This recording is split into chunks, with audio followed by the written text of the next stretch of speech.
Hi అండి, అందరికీ నమస్తే. మన ఆంధ్రప్రదేశ్‌లో కాకినాడ జిల్లా ఉంది కదండీ! అక్కడికి వెళ్తున్నాం. చక్కటి పొలాలు, పైర్లు, పంట పొలాలు మధ్యలో నుండి వెళ్తుంటే అసలు ఆ పచ్చదనాన్ని చూస్తుంటే, ఆ పొలాలు, పైర్లని చూస్తుంటే ఎంతటి ఆహ్లాదకరంగా ఉందో తెలుసండి. ద్రాక్షారామం మాణిక్యమాంబ దేవి సమేత శ్రీ భీమేశ్వర స్వామి ఆలయానికి వచ్చామండి. ద్రాక్షారామం వచ్చేసాము. సో, స్వామివారిని చూడడమే ఇంకా ఆలస్యము. సో, మన వెహికల్ని పార్కింగ్ చేసి లోపలికి వెళ్తున్నాం. ఏదైతే అయింది కానీ అత్యధికంగా భక్తులు దీన్ని తప్పక సందర్శించాల్సిన ముఖ్యమైన ప్రదేశం అండి. భక్తులు ఇక్కడ చాలా ప్రశాంతంగా మరియు పవిత్రమైన వాతావరణం ఉంటుంది. ఆలయానికి ఉన్న చారిత్రక ప్రాముఖ్యత మరియు పంచారామ క్షేత్రం, అలాగే అష్టాదశ శక్తిపీఠం కావడం వల్ల విశేషంగా పేర్కొనబడింది. అద్భుతమైన వాస్తుశిల్పం అండి. ఆలయం 2 అంతస్తులు ఉండడం వల్ల భూగర్భంలో ఉన్న శివలింగాన్ని అడుగు భాగం మరియు మొదటి అంతస్తులోని పై భాగాన్ని దర్శించుకోవడానికి భక్తులు ఒక ప్రత్యేకమైన అనుభూతి ఇస్తుంది.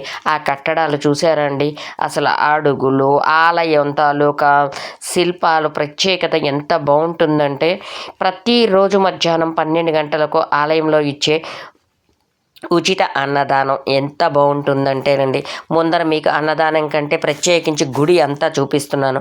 ఎలాగో గర్భగుడిలో దేవుడి విగ్రహాన్ని మనకి తీనివ్వరు కదా, చక్కగా ఆలయం మొత్తం అంతా చూపిస్తున్నానండి. ఎంత బాగుందంటే, ఎంత ఆహ్లాదకరంగా ఉందంటే చాలా అంటే చాలా బాగుంది. అంటే ఆ కట్టడాలు ఇంత మండుతున్న ఎండలో కూడా ఈ రాతి శిల్పాల మధ్య కూర్చుంటే ఎంతటి ప్రశాంతంగా ఉందంటే, చూసారండి, నేను చూస్తూ నాతో పాటు మిమ్మల్ని కూడా చూపిస్తున్నాను. చక్కగా వెళ్తూ ఉంటే ఇక్కడ శివలింగం ఆర్ట్ వేసి ఉంచారు. ఈ స్తంభాల మధ్యలో చల్లటి రాతి చలువల మధ్యలో మనం చక్కటి శివలింగాన్ని దర్శించుకున్నాం. అలానే అన్ని వైపులు నేను మీకు చూపిస్తున్నాను. ఎంత ఆహ్లాదకరంగా ఉందో చూడండి. అసలు ఆ కట్టడాలు చూస్తే కొన్ని వందల ఇక్కడ చక్కటి శివలింగం ఉందండి. అందరూ ఎవరికి వారు చక్కని గంగాజలం, గౌతమి గంగాజలాన్ని తీసుకొచ్చి ఇక్కడ అభిషేకం చేస్తున్నారు. ఇంత మండుటెండలో ఇప్పుడు మధ్యాహ్నం 1 గంట సమయం అవుతుంది.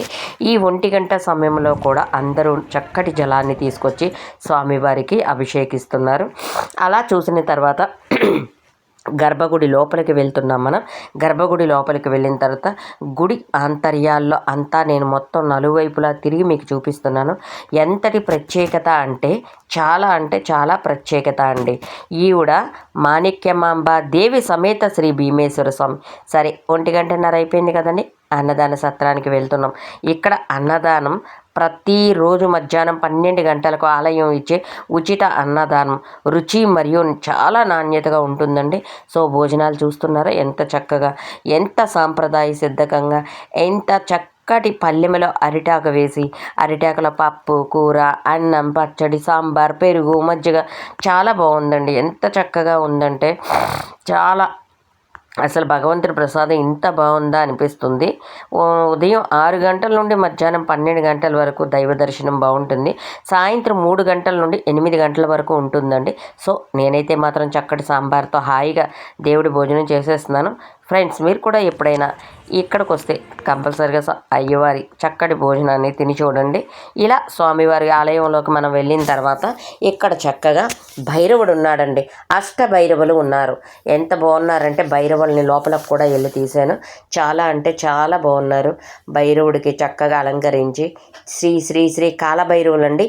బయట అయితే అష్టభైరవులు ఉన్నారు, లోపల అయితే కాలభైరవుడికి కూడా మనస వాచ కర్మణ, ఎక్కడ మనం కాశీలో చూసాం కాలభైరవుని, కానీ ఇక్కడ కూడానండి చక్కగా ద్రాక్షారామం ఈ శివాలయంలో కూడా స్వామివారి చక్కగా ఉన్నారు. కాలభైరవుని చూసుకుని దర్శించుకున్న తర్వాత ఇంకా ఆలయం తెరవలేదు కాబట్టి నందీశ్వరుడి దగ్గరికి వెళ్ళామండి. నందీశ్వరుడు అంటే ఆలయానికి ముందున్న నందీశ్వరుడి దగ్గరికి వెళ్ళి స్వామివారికి చెప్పేద్దాం, నేను శ్రీ మాణిక్యాంబాదేవి సమేత భీమేశ్వర స్వామివారిని చూడడానికి వచ్చాను అని చెప్పి ఒక్కసారి నందీశ్వరుడు దర్శనం చేసుకుని, నందీశ్వరుడికి కూడా ఒక చక్కటి ప్రదర్శన చేసుకుని, మనకున్న అతి ముఖ్యమైన కోరికలన్నీ నందీశ్వరుడికి చెప్పేస్తారు కదండి, అలా నందీశ్వరుడికి కోరికలు చెప్పేస్తున్నానండి. మన కోరికలలే అలా మెడలో గంటని కూడా తట్టాలంట. నందీశ్వరుడి దగ్గరికి వచ్చి మనసులో ఉన్న కోరికని ఆయన చెవిలో చెప్తే ఆయన ఈశ్వరుడికి ట్రాన్స్ఫర్ చేస్తారట. అలా చేసి నంది మెడలో ఉన్న గంటని కూడా స్పర్శించి నందీశ్వరుడికి మనం అనుకున్న కోరికని తీర్చమని, అది ఈశ్వరుడికి చెప్పయ్యా అని చెప్పి నందీశ్వరుడి దగ్గర మనం చక్కగా చెప్పి అక్కడి నుండి అన్ని వైపుల నుండి వెళ్ళాలండి. అలా నందీశ్వరుడికి చెప్తే ఎటువంటి కోరికైనా తక్షణమే తీరిపోతుందంట. ఫ్రెండ్స్, మీకైతే ఈ విషయం తెలుసా? ఈశ్వరుడి కంటే ముందర నందీశ్వరుడికి చెప్తే ఈ నందీశ్వరుడు వెళ్ళి మనకి రికమెండేషన్ లెటర్ ఇచ్చినంత చక్కగా ఈశ్వరుడికి అంటే మన భీమేశ్వర స్వామికి చెప్పేస్తారంట. అలానే 2 కొమ్ముల మధ్యలో కూడా వేళ్ళు పెట్టి చక్కగా శివలింగాన్ని చూడాలి. ఎక్కడైతే అంత లేదులేండి, అంటే శివలింగం అలా కనిపించేటట్టుగా లేదు, కానీ ప్రతి ఆలయంలో మనకి ఏమాత్రం అవైలబుల్ ఉన్న నందీశ్వరుడు కొమ్ముల మీద 2 వేళ్ళు పెట్టి శివుణ్ణి చూసి చక్కగా శివలింగానికి నమస్కారం చేసి, ఇక్కడ ఒక పెద్ద చెట్టు ఉందండి, ఎన్నో సంవత్సరాల నుండి ఉందంట. ఈ చెట్టు చుట్టూ చక్కటి శివలింగాలు, చక్కటి నాగసర్పాలు ఎన్ని వందల వేల మీద ఉన్నాయి. అందులోనూ ఈరోజు చక్కటి శుక్రవారం కాబట్టి నేను చక్కగా ప్రదర్శన చేశానండి. ఇక్కడ మంచి శివయ్య చక్కటి శివలింగం కూడా ఉంది. ఈ చెట్టుకి మొదలలో ఉంది. ప్రతి ఒక్కరు భక్తులు వారు భక్తి కొద్దీ పాలు నీళ్ళు పంచామృత స్నానం చేసేస్తున్నారు. స్వామివారికి చక్కటి శివలింగానికి కూడా అర్చన అభిషేకాలు చేసేస్తున్నారు. జంట నాగులతో చాలా చక్కగా ఉందండి. ఎంత ప్రత్యేకత ఉందంటే, సో ఫ్రెండ్స్, నేను ప్రదర్శన చేస్తున్నాను, మీరు కూడా ఒక ప్రదర్శన చేసేయండి. అలా శివలింగాల చుట్టూ, నాగసర్పాల చుట్టూ, సుబ్రహ్మణ్య స్వామి చుట్టూ, లక్ష్మీనారాయణులు కొలువున్న ఆ రావి చెట్టు చుట్టూ చక్కటి ప్రదర్శన చేసి మనం మళ్ళీ మొదటికి వచ్చేసామండి. ఇక్కడ అందరూ దీపధూప నైవేద్యాలతో భీమేశ్వర స్వామికి పూజిస్తున్నారు.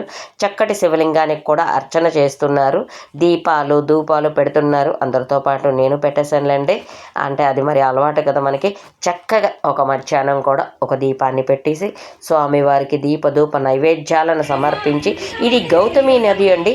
ఈ గౌతమి నదిలో నుండి చక్కగా నీళ్ళు తీసి సూర్య నమస్కారాలు చేస్తారంటండి.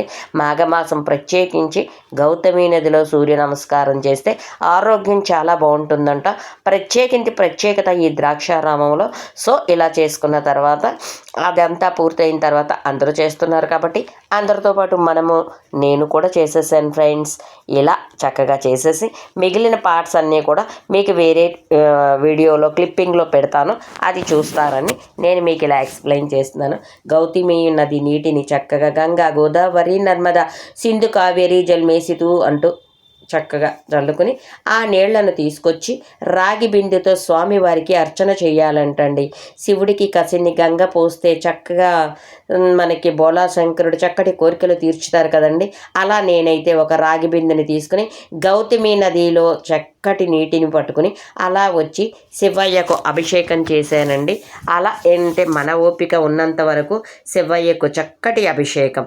గౌతమి నదీ జలాన్ని తీసుకొచ్చి గంగాజలం, కాసిని గంగాజలం వేస్తే శివుడు బోలాశంకరుడు చక్కటి ప్రసన్నులు అయిపోతారు కదండి. అలా శివయ్యకు చక్కగా నేను గౌతమి నదీ జలాన్ని తీసుకొచ్చి చక్కగా స్నానం చేశానండి. అయ్యవారికి అభిషేకించాను. అలా అయ్యవారికి అభిషేకం చేసిన తర్వాత దీపధూప పసుపు కుంకుమ నైవేద్యాలతో స్వామివారిని షోడోపచారాలతో పూజించి స్వామివారికి మళ్ళీ చూసారండి ఎంతమంది భక్తులు ఎంత బాగా వేస్తున్నారో. నన్ను చూసారేమో. తర్వాత మరొక్కసారి అష్టభైరవుని నమస్కరించుకొని ఇంకేముందండి, దేవాలయం గుడి గోపురం దగ్గరికి వచ్చేసాం. ఫ్రెండ్స్, మీకు కూడా ఎప్పుడైనా వేలుంటే దర్శనం చేసుకోండి. బాయ్. సబ్స్క్రైబ్ చేయడం మర్చిపోకండి.